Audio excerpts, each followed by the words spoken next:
Alright everyone, we start off today talking about how some people lack self-awareness and some corporations do too, specifically Twitter, their policy page responding to Twitter being banned in Nigeria, and I'll get deeper into my thoughts on the whole case here in a moment, responding by saying that access to the free and open internet is basically a human right. I'm thinking to myself, I wonder if the tens of millions of people banned off of Twitter are aware of that their human rights are being violated by Twitter. How is it any different for Twitter to kick someone off the platform if it's a human right versus a state blocking that platform from being used by its citizens? Of course, the answer is one is a private company and technically is legally capable of doing that and there's no problem, but the nation of Nigeria's government legalized its own blocking of Twitter. And by the way, this has happened a million times before. Why is it that all of a sudden Jack and Twitter and all the lowburls in the United States have a problem with it when it's Nigeria? If it's Turkey or Tunisia or some Eastern European country, they never even talk about it. First and foremost, though, if you're watching this video on YouTube, keep in mind there will be a pinned comment down below with links to 4 other video hosting sites that I use. Keep in mind I make 4 videos a day, today possibly 5. Only 2 end up on YouTube, partially because I cover verboten topics that you're not allowed to talk about on the platform anymore. So if you want the really cool stuff, if you're a cool kid and not a chicken, you should be on those other platforms. I digress slightly. Anyway, link in the description, archived, of course. You can read Twitter's lack of self-awareness for yourself. I was floored when I saw it. Honestly, and I never expect people to be quite as stupid as they really are. Normally, if you've got a corporation, it's worth billions of dollars, the people running it are at least reasonably competent. Like you'd think of like the Google leadership team. You can think that they're wrong. You can think that they're being malevolent or sleazy, but they're not stupid people. Twitter constantly rocks this boat. Jack Dorsey and Twitter policy and people like lawyers and shit that represent it keep making dumb mistakes, like when Jack Dorsey was there getting grilled by Tim Pool. And basically he did the sullen sort of like you probably met people like this, like the juvenile delinquent thing where they look down and they just nod and pretend to be listening to you and they're like, oh yeah, I get it, yeah, my life's on the wrong path, whatever, I need to do better. And then they go right back out and smoke some more crack. I actually dated somebody once that was like that. I know what it's like. It reminds me of Jack Dorsey explicitly, but the lack of self-awareness here is that Twitter is basically saying the nation of Nigeria. Now what happened is they blocked Twitter nationwide. I don't know if it's been unblocked yet, but the keep it on hashtag on Twitter, that's what it relates to. Twitter removed an official post by the Nigerian government. Nigeria responded by saying this is unacceptable, you're interfering in our political system, so we're blocking you. I support this.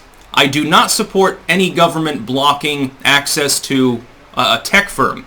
I do support those governments retaliating against these sites when there's interference. Twitter and Facebook and YouTube and all these others have begun to explicitly, deliberately, remember these are run by billionaires, so I don't know why leftists are supporting this. Liberals are cheering this on like Zuckerberg banning Trump till 2023. They're cheering this. It is explicitly an influence over the political system by the rich elite. It's interesting because every election they rant about Citizens United being bad. No, billionaires shouldn't be putting so much money into our elections. But it's okay if they silence people that are challenging the people they've already paid for. That's okay. See, it's just like it's total hypocrisy. It doesn't make sense.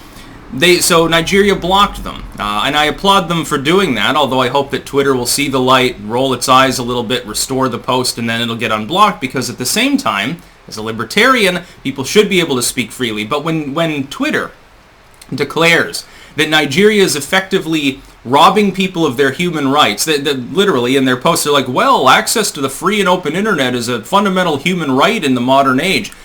I agree with Twitter for once. So then why is Twitter constantly robbing people of that experience, literally violating their human rights according to Twitter policy? Now, where's Ted Cruz and Rand Paul, by the way, to rant about this one on Fox? Why are you violating people's human rights? You violate my human rights. I've had posts removed before. You violate my human rights and the human rights of others when you block them. You prevent them from making content in the free and open internet, which apparently is the same thing as Twitter, according to their policy page. Well, I mean, being blocked from Twitter, if you don't like it, make your own Twitter, right? Now, the people of Nigeria, I think, probably would love to use Gab or Parler or something anyway, and they should. If I have any Nigerian fans, if you're still blocked on Twitter, just fuck it. Fuck Twitter. Twitter's dying anyway. Of all of the big tech sites, Twitter's the most vestigial. It can be the most interesting if you're a troll. Like, if you're into flame wars and antagonism, Twitter's number one. Oh, it's way better. A close second is YouTube, because most of the comment sections are still open, and so you can go to the WilfordBrimley.com channel or something like that and raid the videos, and it's very funny. But Twitter's more real time than YouTube is for that purpose. Facebook used to be fun for that, not anymore. But Twitter's also dying. Every time Jack Dorsey does something, the stock falls. I don't even know how they're solving. Why do you think they're rolling out this Twitter Blue feature? Well, for, what is it, $4.99 a month or some stupid total, you can have an undo tweet button, which makes no sense. You know, just fucking delete the tweet. Who cares? It's basically, it just slows you down further. Nobody's going to fucking do that. I guess basically, it just makes your content basically priority content. See, on YouTube, they handpick the priority creators, because they want to carefully curate and control what you see. On Twitter, just give us money. Yeah, you can be one of the big boys. We'll declare you a de facto celebrity for Twitter search algorithm purposes as long as you're paying us blood money. That's a pretty cheap buy-in, and it shows the discrepancy between the relative powers, by the way, of these two sites, just saying. But to declare access to the free and open internet a human right, I mean, it's true. I don't disagree with what Twitter is posting there, and I don't think that the people of Nigeria should be blocked from using the platform, but that's just the thing. The hypocrisy. Millions of people are blocked from using Twitter all over the world simply by having verboten political views or the wrong, they got into a dust-up with the wrong person, a troll flagging raid came along, and they got held to a different standard than the average person on the platform. Or the lamestream complained about them. Look at Alex Jones and InfoWars. Jack Dorsey himself came out initially and said, well, they haven't broken any rules, so we're not banning them from the platform. Then went to I can't remember the bullshit excuse that he pulled out of his fucking ass when there was pressure on, and a few days later banned them anyway. Oh, well, yeah, things have changed, says Jack Dorsey. Yeah, we carefully changed our TOS to be able to ban a single user off of the platform. This has been done before by other sites as well. So yeah, I mean, the lack of self-awareness here is almost a self-satire of Twitter when you really think about it. So I think we should hold Twitter to the standards that they themselves, on an official channel, by the way, Twitter policy, are expressing.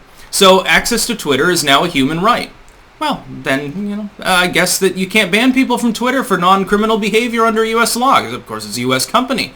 So you're violating people's human rights. Well, that's terrible. That makes you like Gaddafi or Saddam Hussein or something. Human rights violators. Oh no, we must do something about this. So Congress needs to act. They need to restore people's human rights and make sure that all world citizens are able to use all internet sites, and if they're not doing anything totally despicable, they should be able to speak their mind freely without fear of any form of repercussions.